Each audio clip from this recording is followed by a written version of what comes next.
Good afternoon and welcome to the National Press Club. My name is Catherine Kaler. I'm a reporter for Newhouse Newspapers and I'm president of the National Press Club. I'd like to welcome my fellow club members and their guests in the audience today, as well as those of you who are listening to this program over one of the more than 400 national public radio stations or watching on one of the 3,600 cable systems affiliated with C-SPAN, the Cable Satellite Public Affairs Network. Before introducing the guests at our head table, I would like to remind our members of some coming events. Luncheon speakers include Chairman of the New York Stock Exchange, William Donaldson, on March 4th, and on March 13th, the club will host Julius Chambers, Director Counsel of the NAACP's Legal Defense and Education Fund, and William Bradford Reynolds, former Assistant Attorney General for Civil Rights in the Reagan administration. They will debate civil rights in America. D.C. Mayor Sharon Pratt Dixon will be our luncheon speaker on April 11th on the occasion of her first 100 days in office.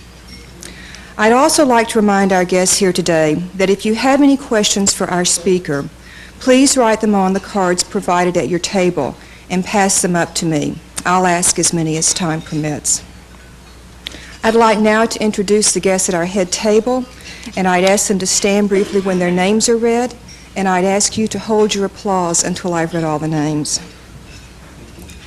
Per Marquard Ottsen, member of the board of the Danish Cartoon Federation. Stan Cloud, Washington Bureau Chief of Time Magazine. The Honorable Keith L. Brown, American Ambassador to Denmark. Sandra McElwain, contributing editor of Cosmopolitan Magazine and the member of our Speakers Committee who organized today's luncheon. The Honorable Joseph V. Reed, Chief of Protocol of the United States. His Excellency Uffe Ellemann-Jensen, Foreign Minister of Denmark. Mick Rude, the Chairman of the National Press Club Speakers Committee. His Excellency Peter Duvig, Ambassador of Denmark to the United States. Bob Alden, Washington Post and a former National Press Club President.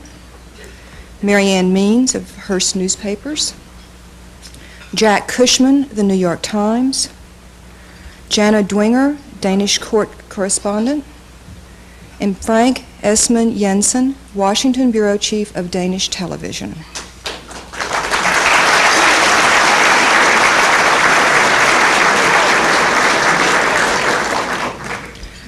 I am delighted to welcome Queen Margrethe II to the National Press Club for her second visit. Her Majesty first spoke here in the bicentennial year of 1976. And it is a great pleasure to have her with us again today. I would also like to introduce the Foreign Minister, as I did just a moment ago. At the end of her speech, Her Majesty will be happy to answer any questions on the monarchy and issues of general interest, but will yield to the Foreign Minister on questions of a more political nature. There is no exact job description to fit a reigning queen. But today's guest of honor can best be characterized as a woman for all seasons. When she acceded to the throne in 1972, she became not only the youngest queen in Europe, but also Denmark's first reigning queen in 6 centuries. Few can match her educational resume. An accomplished linguist, fluent in Swedish, English, French, and German, she attended 2 universities in Denmark, Cambridge University and the London School of Economics in England, as well as the Sorbonne in France. She has studied international law, political science, economics, history, and archaeology. And if she could have chosen her profession, she would have become an archaeologist. Known as the bookworm of the royal family, she has a deep love for literature and the arts.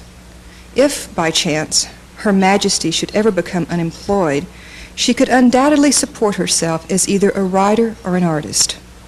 She has translated several foreign books and worked in a variety of media, from oil painting to embroidery. She has designed Christmas stamps, clerical robes for Danish churches, ballet sets, and costumes, as well as posters and book illustrations. Some of her watercolors are currently on view at the National Museum of Women in the Arts as part of an exhibition of 9 Danish female artists. With her husband, Prince Henrik, a former French diplomat, whom she met while he was posted in London in 1966, the Queen likes to sail, ski, ride, and play tennis. The royal couple have two sons and travel constantly, goodwill ambassadors for Danish business and cultural life. Perhaps the most accurate description of this extraordinary monarch comes from one of her own countrymen. A leading writer calls his sovereign honest, unaffected, direct, and very vocal. She is protective and authoritarian at the same time, more influenced by family than most, and rumbling around under all that maternalism, there is an unrest, a vehemence, drive, an urgency, a search to find the answer. Please join me in welcoming our guest today.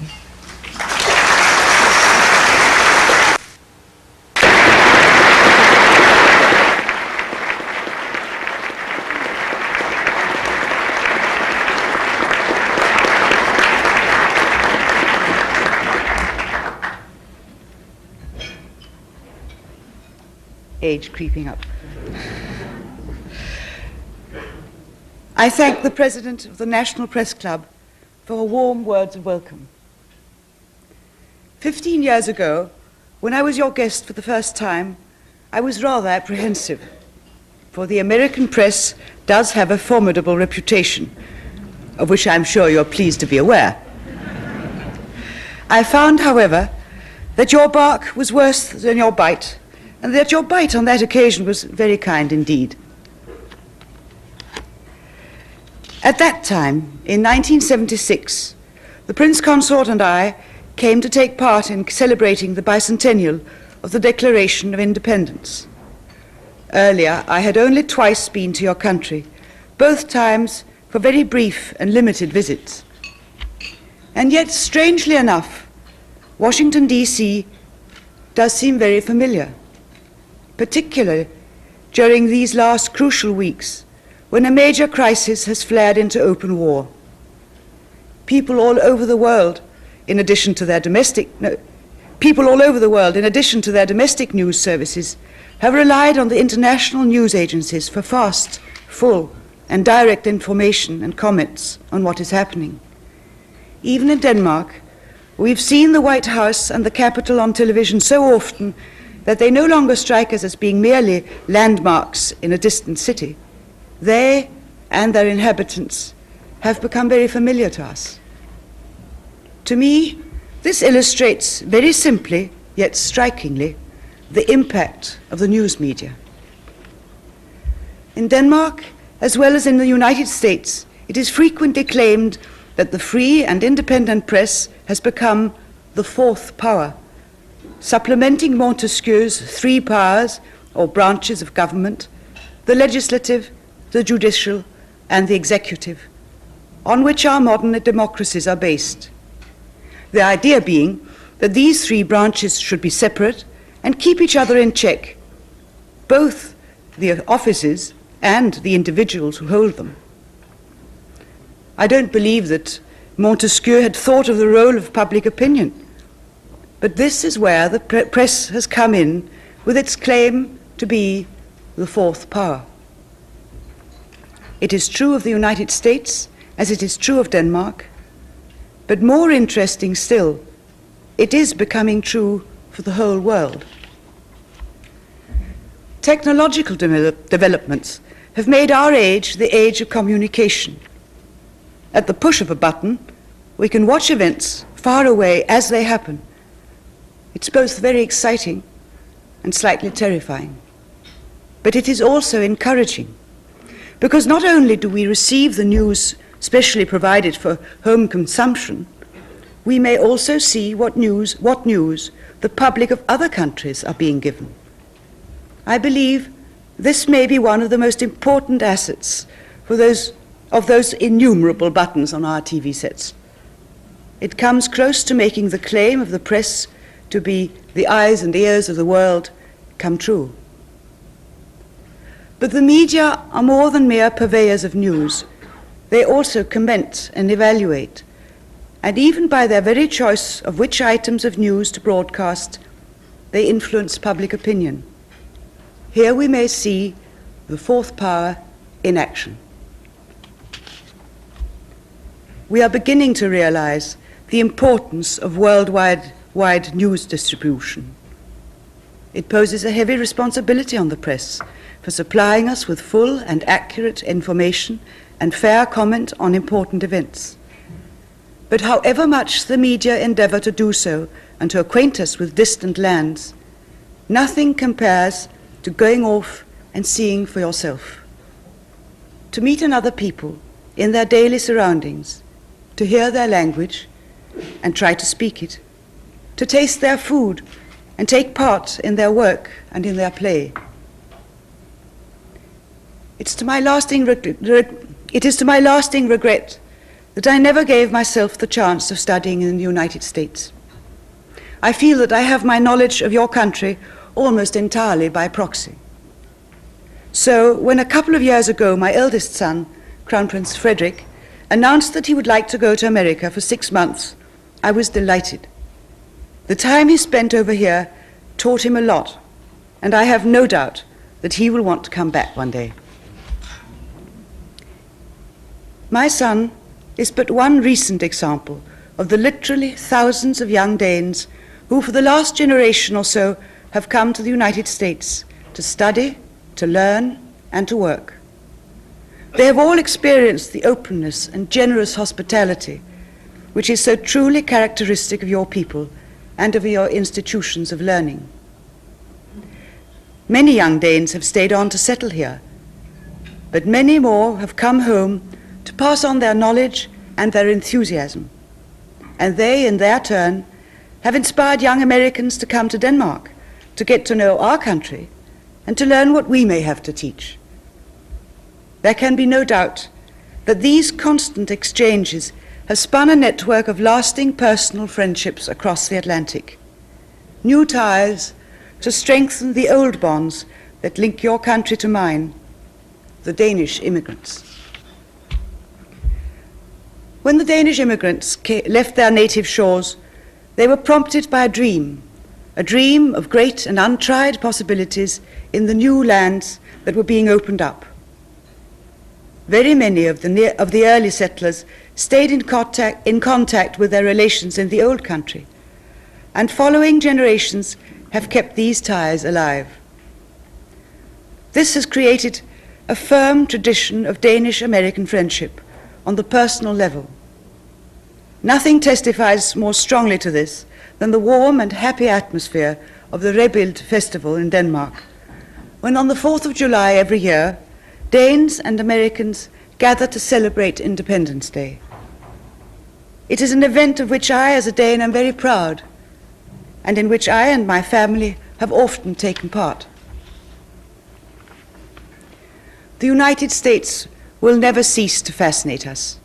Vast and dynamic, rich in its diversity, on a larger scale altogether compared to our own country, a great country in every sense of the word. How easy to say of the United States, bigger and better, and of Denmark, small is beautiful.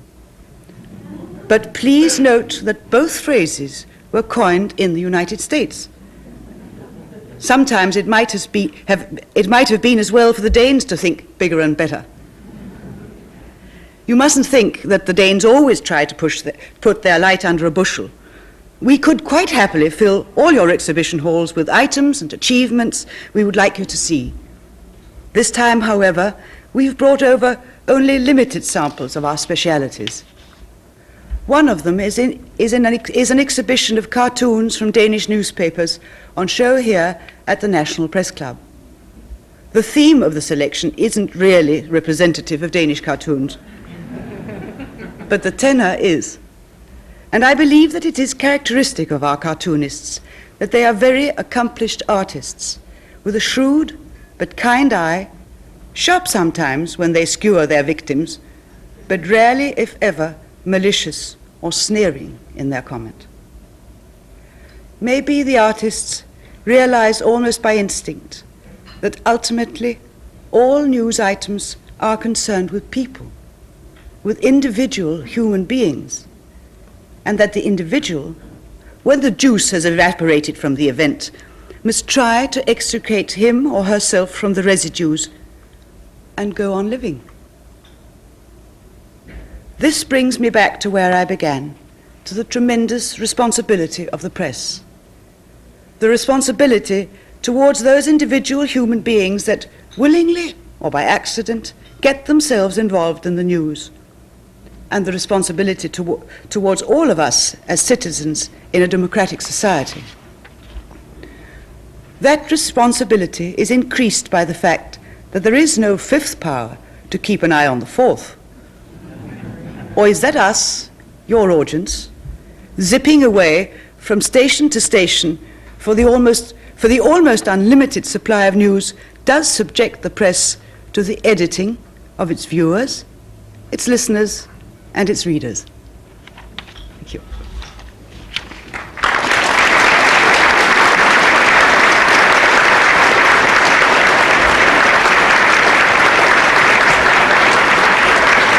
Just sit down.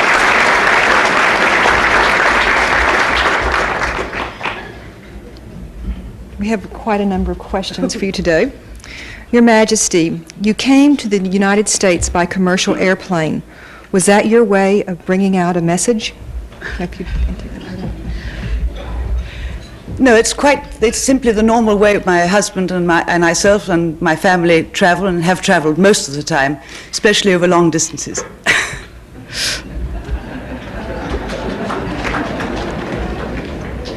We have heard that the largest 4th of July celebration outside the U.S.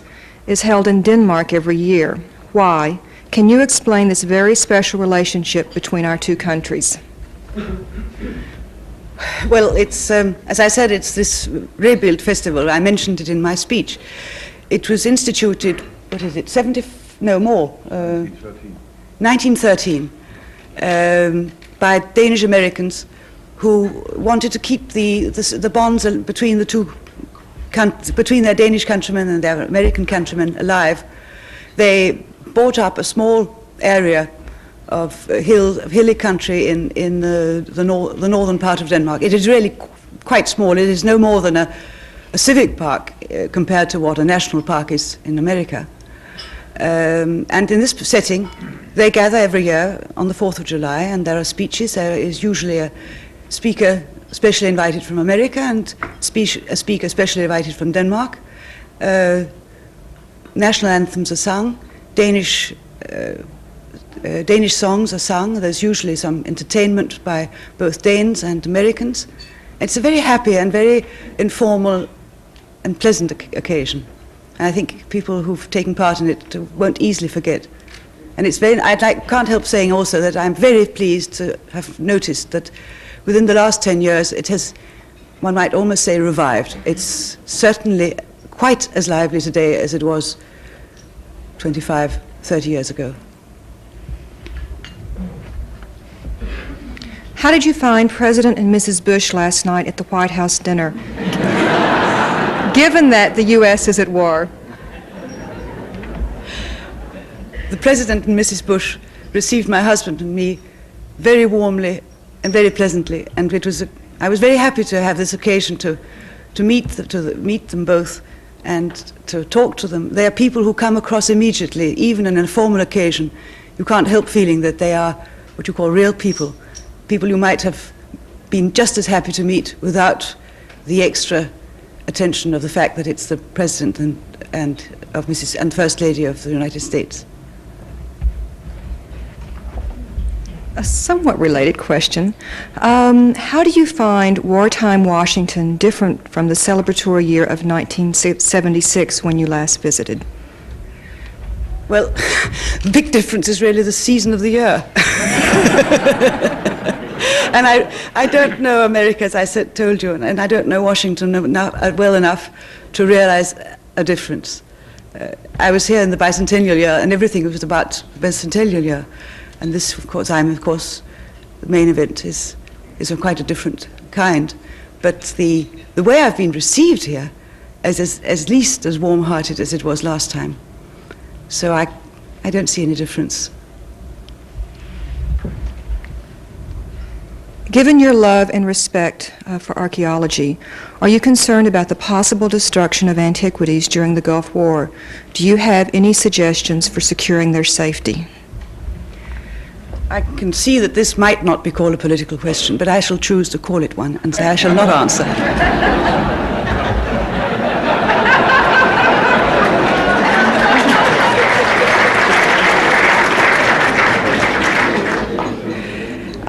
As an archaeologist, what sites in the world would you most like to explore?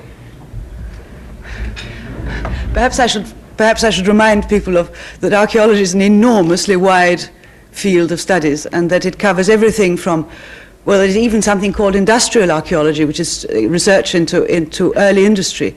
I don't know whether you've started in America.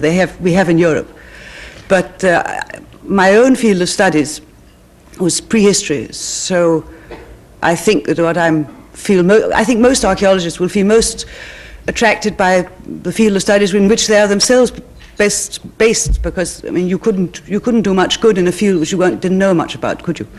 So in my own case, I wish I had more time to go into what goes on in my own country at the moment, and I think that the very latest part of the prehistory in Denmark, which is the time just prior to what is known as the Viking Age, might probably engage me the most if I was still an active archaeologist, which I'm sorry to say that I'm not.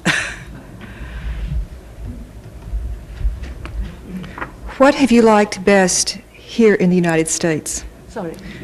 What have you liked best here in the United States? This time or altogether? It's very difficult to point out a thing like this,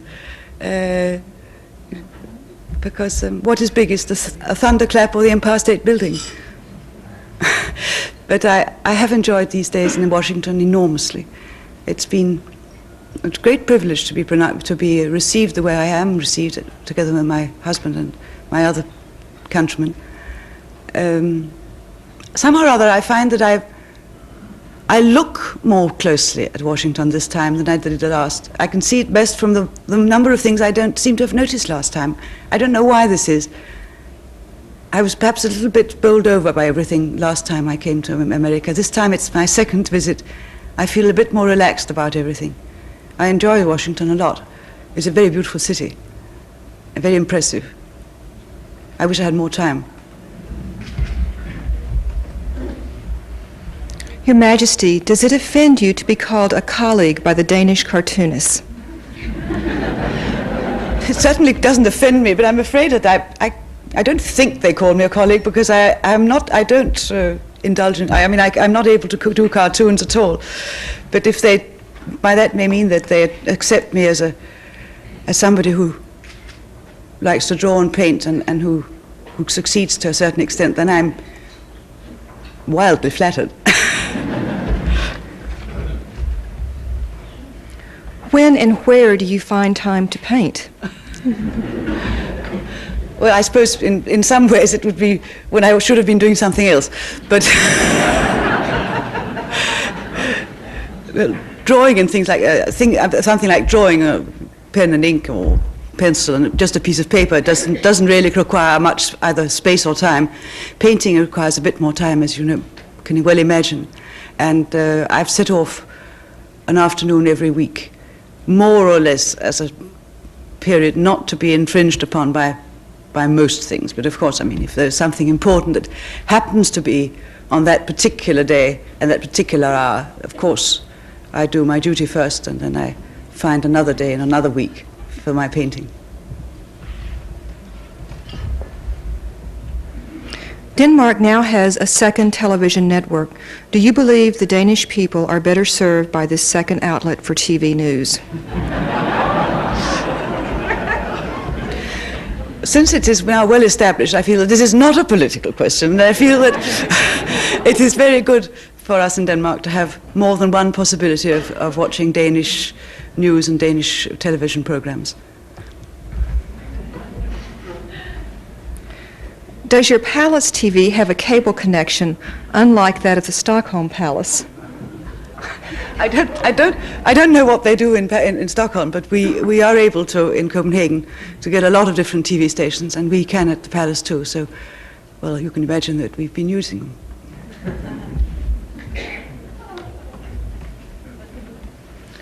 Which cities would you most like to see outside of Washington?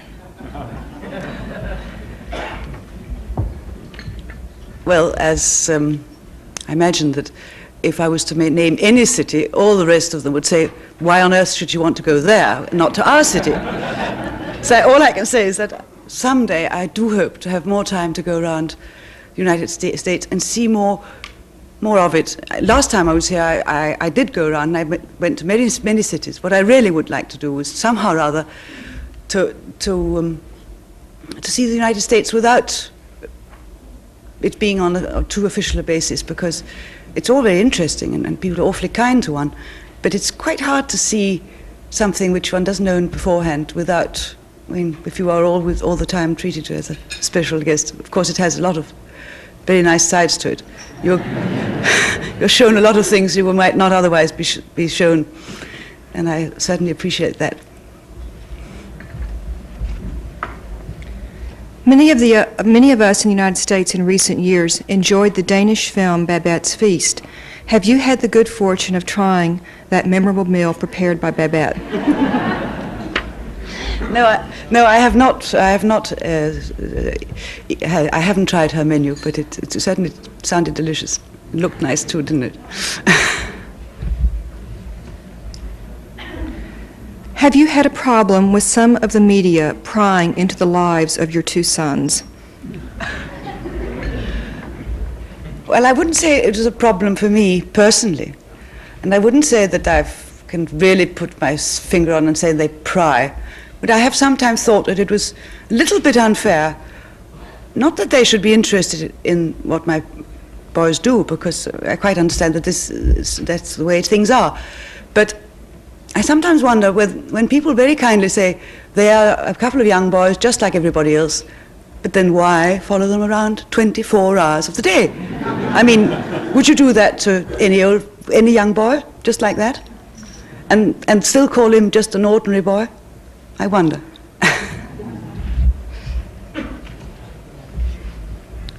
What avenues are available for Danish Americans who wish to explore and celebrate their ethnic roots?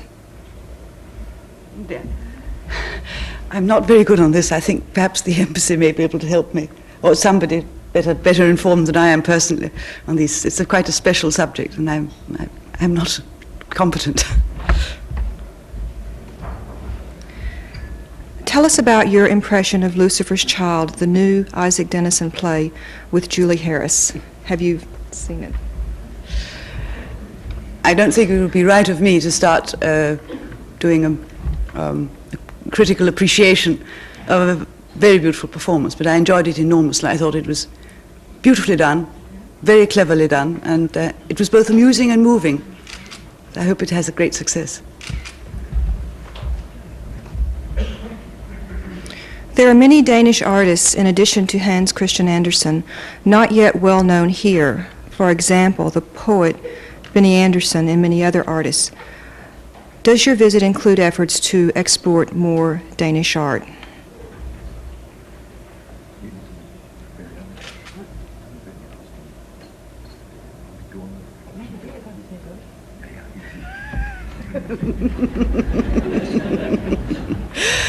Well, I'm not personally directly engaged in anything of that scope, but I do know that we are always hoping that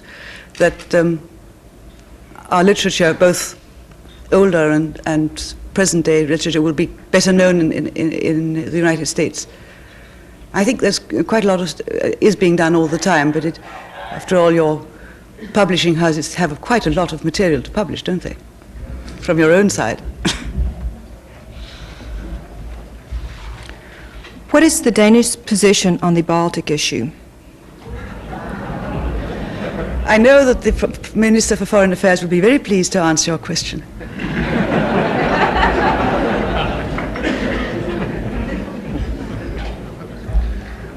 Well, thank you, Your Majesty. As you may know, the three Baltic countries, Estonia, Latvia and Lithuania, are neighboring countries to Denmark at the Baltic Sea. We have very old geographical, historical, cultural links to them. But for almost 50 years, we had no contact with them, ever since they were swallowed up by the Soviet Union at the start of World War II. We never recognized the forceful inclusion into the Soviet Union of the three Baltic countries, nor did the United States, by the way. We have resumed contacts with them since the so-called singing revolution, the free elections, the establishment of governments with a popular background. And we feel very strongly that these countries should be given the right to self-determination and independence. And we are deeply worried in Denmark by the recent development where the Moscow government has used military force against first the people of Lithuania, then the people of Latvia, and where they are threatening the populations of the three countries, threatening and not recognizing the clear signals that has been given from recent referendum in Lithuania and the political movements in all these three countries. So we believe that the world community, and first of all, those of us who are happy enough to be free countries and have never recognized that these three small countries were forced into the Soviet Union, that we should make it conditional, that if we are going to support the Soviet Union and its reform policies, and we're certainly willing to do so, we want to see all their reforms succeed, but we have to make clear to them that economic reforms and political reforms go hand in hand. So if they are not treating the three Baltic countries and their populations according to the rules that they have signed themselves in the CSC in Paris only a few months ago, then we shall not be able to support the economic reforms in the Soviet Union. I know that this is a hotly debated issue, not least in the United States, but in Denmark we feel strongly about it, perhaps because we might have been a little country that had been swallowed up by the Soviet Union had it not been for the British and the Americans, first of all.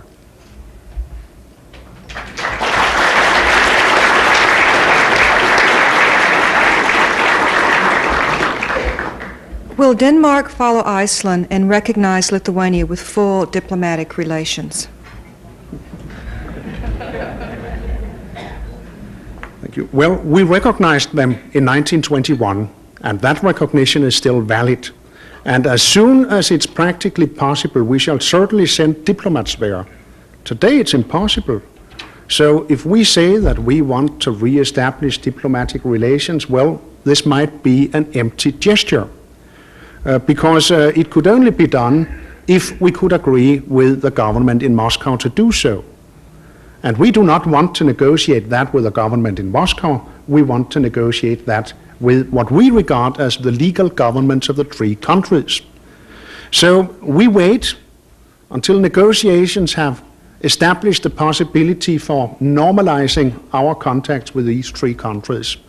And we continue to ask all our friends, like our American friends, to support these three countries and to send a clear message to Moscow that they have to start negotiations with these three governments on how to give them the self-determination and the freedom that is their right.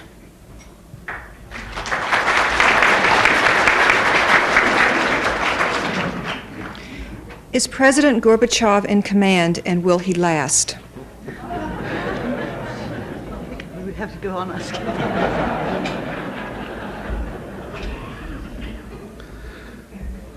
I think it's important not to forget all the good things President Gorbachev has done. Nobody can take that away from him. He is under very severe criticism. One could even call it suspicion today, but it cannot be taken away from him that he was the man who showed the courage to change an old system. Whether he is still in command is very difficult to say. What you are witnessing is an empire that seems to be breaking up. All I can say is that we all, I believe, share the hope that the policy of reform, of economic reform and of political reform that he started should not be changed. And that is also up to us, because if we do not send clear signals to Moscow, we may not give the support to the reform forces that they need.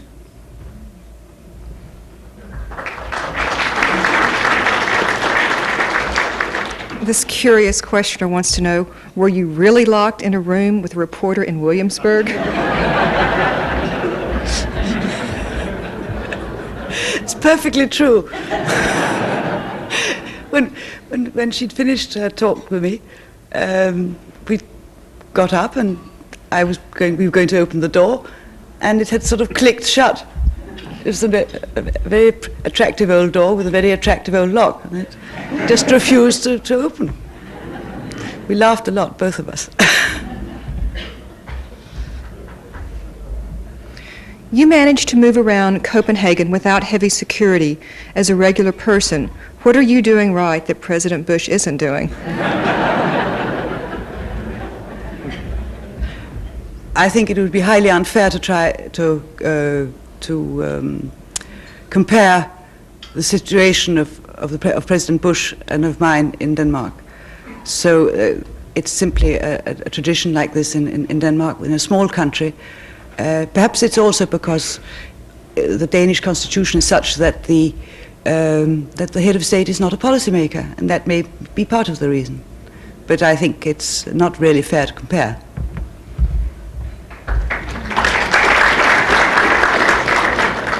Your Majesty, could you tell us, please, what you believe is the role of the monarch in a parliamentary society such as yours or Great Britain?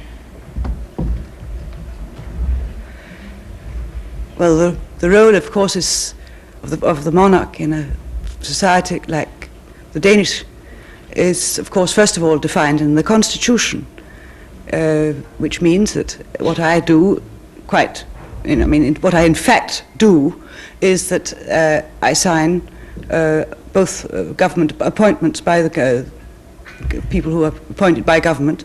Most of our bureaucracy is not elected as it is in your country, but is appointed, and they are career people. I sign these appointments after a certain degree, and then, of course, I sign the laws before they become actually legal, because they come in force. But I think the role of mine and my both colleagues and relations in Europe is perhaps we have a possibility of the continuity. We are literally standing on the shoulders of our fathers and our forefathers in more senses than it is the case for many people. We are brought up from a very early age, before we even realize what's going on. Our parents help to shape our ability to take on the job when it comes to us.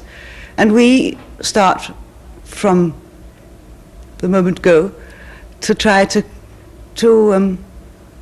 shape our children, to help them to be able to take over when the day comes, to feel both at home with the demands and the job, to feel that it is a demand, but also that it's worthwhile.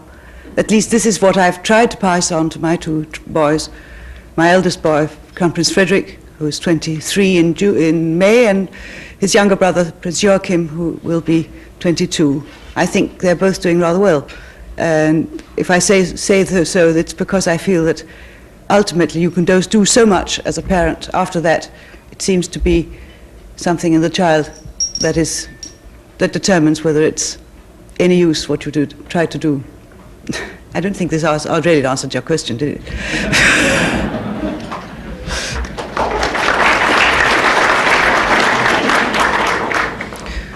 Would you give us some idea of a typical day of official duties?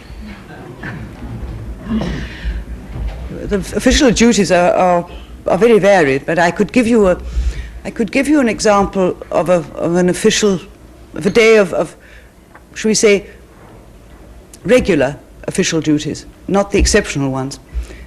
Say a Wednesday, when Parliament is in session. There will then be a council, a state council, which is this particular is when acts of Parliament or acts to be presented to the Danish Parliament by the government are signed before they are sent off, and where acts of Parliament, laws, bills that have been passed by Parliament are finally signed by me in this council.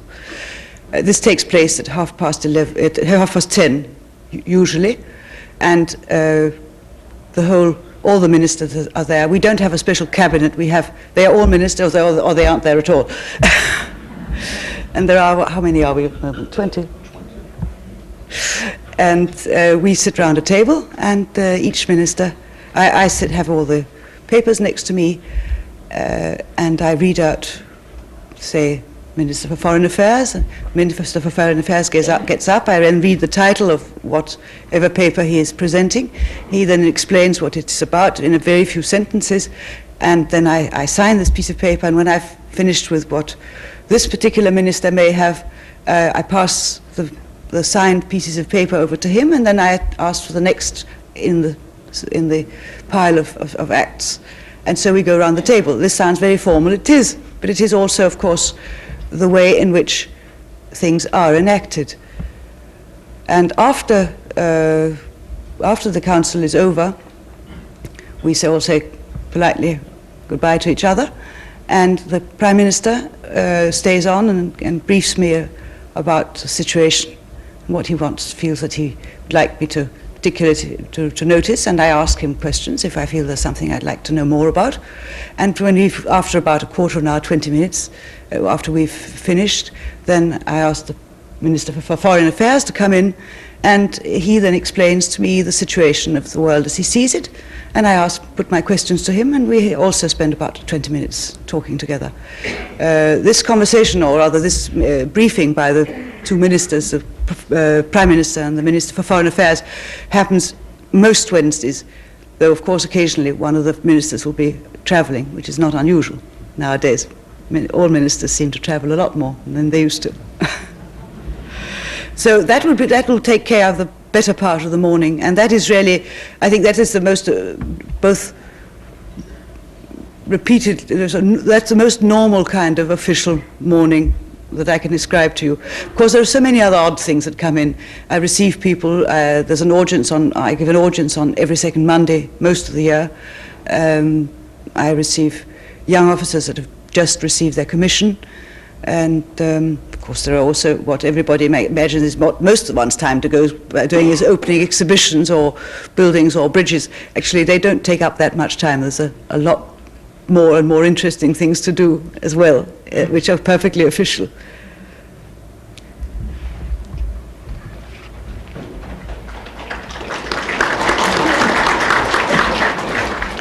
What style of art is your personal favorite? I'm sorry, I'm not quite sure whether I understand the question. Do you mean style Impressionist or Renaissance, or do you mean which type of field of art? Why don't you answer both? It's not clear. Because I find it very difficult to give a favorite style in, say, painting, or because you see something and you think, I've never seen anything more beautiful than a Monet. Then you go and you see a beautiful Van Dyck. This is the case of yesterday. Or else you see something by a really not very well-known artist, and you think he's caught something quite exceptional. This may be a contemporary artist, or it may be someone long dead. It may even be in something by the famous, or by that famous artist Anon.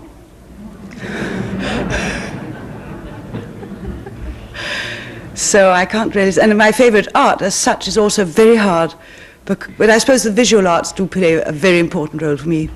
But on the other hand, I like reading, I like literature, But I always find, if I try to analyze what I like best, they always comes down to books that, well, give me pictures. I mean, not illustrated books in themselves, but books that somehow or other makes me see images, makes me imagine the scenery that the author is trying to put across.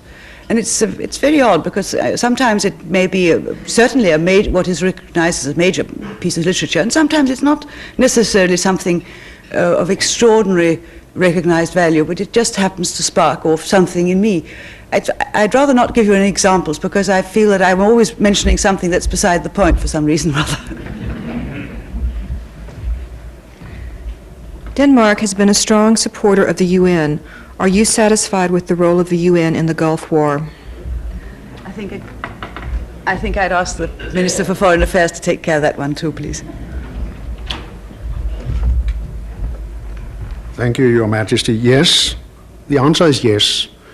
We find it very important that from the very beginning of the Gulf crisis, the United Nations has been able to play a crucial role. And we admire the way in which the American administration, when it took upon itself the burdens of leading the coalition against Iraq, that the administration continued to keep open the role of the United Nations. We admire the way in which the Security Council has worked, making clear the basis for the actions that has to be taken against Iraq now. We hope that out of this situation, if something positive comes out of it, it might be a strengthened United Nations. It might be a United Nations where future dictators might think twice before they start to occupy small neighboring countries, and where perhaps even the machinery of the United Nations may be developed to take care of such future situations. We still have the Military Council of the Security Council. They are not playing a very active role now for obvious and practical reasons, but maybe in the future this might be possible. And this is why Denmark, like some other countries, has already offered that once the war has been won and we have to take care of winning the peace, we are ready to participate with military observers and with peacekeeping forces, just as we from the very beginning of the crisis decided to send a Danish naval unit, a so-called corvette, that's a small frigate, to send it to the Gulf, where it's now working hard to maintain the UN embargo against Iraq. So the answer is certainly yes. We are satisfied that this has meant a new, stronger role of the UN, and it will be even better in the future. We're sure of that.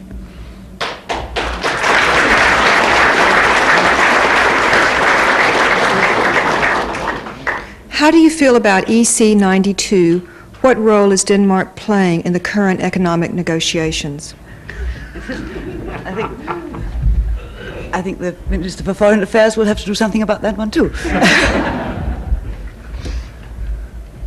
Thank you. First, let me state that Denmark will still have a queen after 92.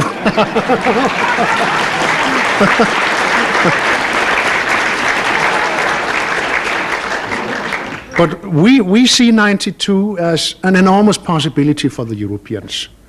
Imagine how we are now doing away with all kinds of artificial barriers, making it possible for goods, services, ideas, people to travel freely over the borders, establishing the same situation that you have had for so many years and which has led you to your strong position internationally. We want to be a stronger competitor with the United States and with Japan, so this is one of our expectations. But that is not all. We also hope to see a stronger political entity, a Europe that might be able to play the role internationally that we are not always able to play today. I know that some Americans are a little dissatisfied with the role the Europeans as such has played in the Gulf crisis. And I, for one, can certainly understand that. That may be different in the future. Just one more thing, the Europe of 92 will also mean that we can open up for the participation in the European cooperation from the new democracies of Eastern and Central Europe. Therefore, we expect that Europe of 92 will be an open Europe, open to all European countries and open to the outside world, not least our transatlantic partners.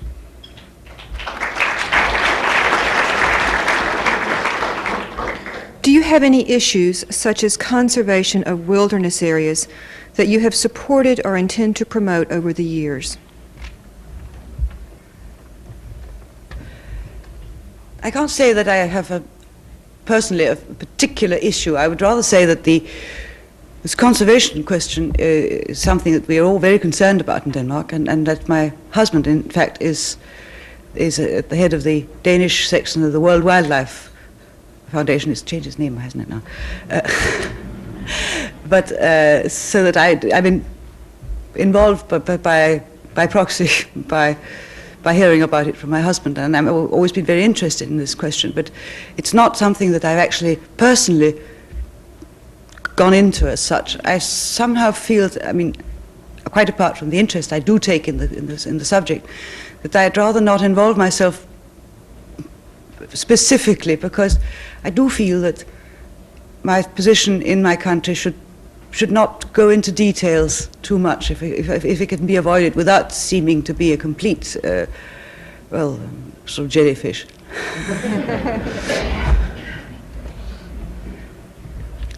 Do your countrymen preserve Danish historic architecture naturally, or have you had to enact historic structures legislation? Well, we have been, I think, in Denmark quite active about preserving historical monuments of many types, of both, of many ages too, and it has been done by legislation partly, and partly by spontaneously, you might say. Some is done by government and state funds. Some is done by sponsoring. Some is done spontaneously by people who simply go about seeing that the roof doesn't leak and that the streets don't look too dreadful or so on.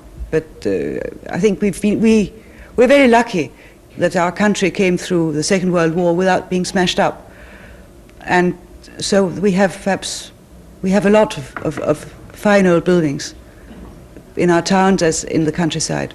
Of course, modern development means that some things do have to change occasionally, and you see something, an old building goes down and you regret it, a new one comes up, you may either applaud or regret. But I think on the whole we've been quite good at preserving old buildings and either putting them to new uses or to restore them back to their pristine condition, or there are so many ways of doing this. I must say I admired very much what has been done in Williamsburg.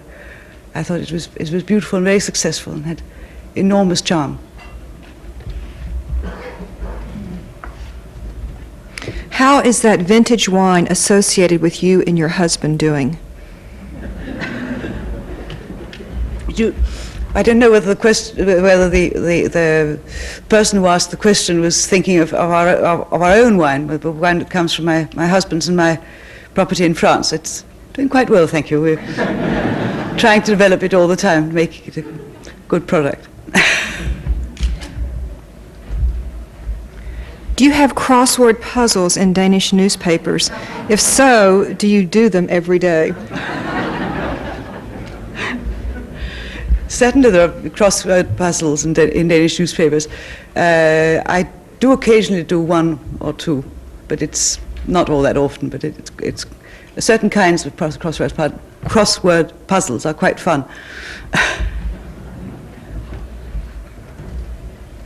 Would you give us some idea of what King Frederick, the Sailor King, was like? It's not easy. It's not all that easy to try to describe to people how one's father was, what sort of person one's father was. He was a tall man, taller than I am, a good deal taller, in fact. He was a sailor, that's right. His training from the age of 17, 18 was as a naval officer, and the sea was always close to his heart. He felt like a sailor. He talked like a sailor very often. He used maritime slang in everyday in the house, and the whole family picked it up, and we sometimes also still use it. He was a musician as well. In his heart, I think music had the greatest place. He was a conductor. He was not professionally trained, but he was trained, and he was on a professional level, although he only practiced the art of conducting occasionally. But he conducted regularly, that is, once or twice a year, either the Royal Opera Orchestra, the Royal Orchestra from the Royal Theatre, in a concert hall, in a private concert, or the symphonic orchestra of the Danish broadcasting radio system.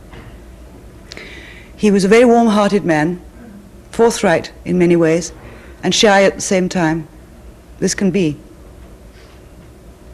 I loved him dearly. He was a wonderful family father. He was inordinately proud of his 4 girls, as he called us, meaning my mother and my 2 sisters and myself. And I suppose we blossomed under that. So I liked him very much.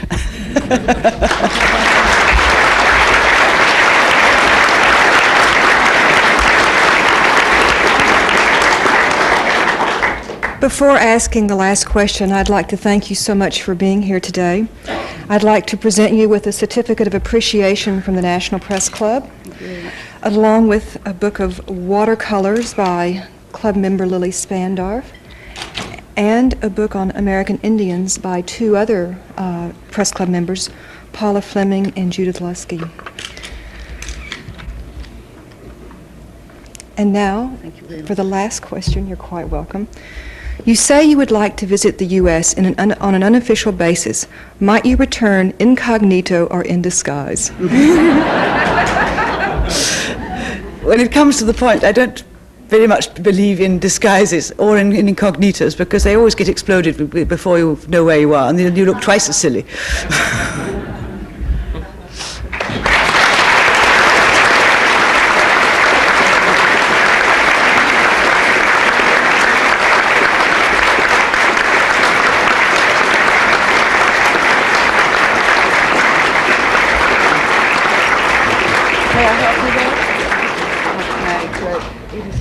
Thank you.